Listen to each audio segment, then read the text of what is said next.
Hey guys, Evans with Z111 here today bringing you a video on Garden of Terror in Heroes of Storm. Now, Garden of Terror is a game mode that basically involves you doing a normal lane matchup, everything's fine and dandy until it turns to nighttime.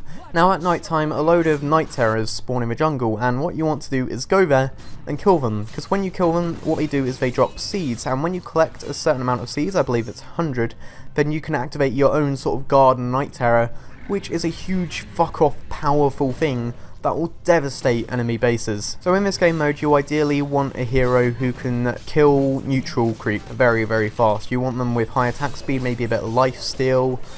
Things like stuns and stuff, they're not too important if I'm perfectly honest. This game mode is more of a sprint than an endurance, because what happens is generally both enemy teams have a night terror active at the same time if they've been farming fairly evenly, because if one team farms really well they get their night terror and the enemy team can't get theirs. But if both teams farm evenly, then night ends, neither get the night terror.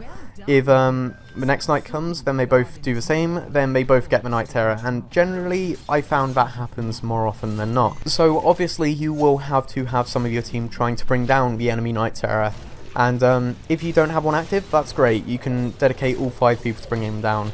If you do have one active, then you want to have a few people trying to bring down the enemy night terror, and you want to have a few people defending the main night terror. I'd say definitely have 3 people trying to bring down the enemy night terror, and then the one other person is assisting the night terror that you have, because the night terror is really powerful. What it can do is it can use a little sprint ability. I'd say the most underwhelming of the lot, but that's good for getting to and from places very quickly. It also has a small AoE sort of disable that stops the enemy casting spells, stops them attacking and everything like that, so that's very good for staying alive longer and keeping your team alive. And then the most powerful ability, it launches a sort of seed, a plant pot thing that has a huge radius, and it will disable any enemy buildings in that radius as well as doing constant damage to them.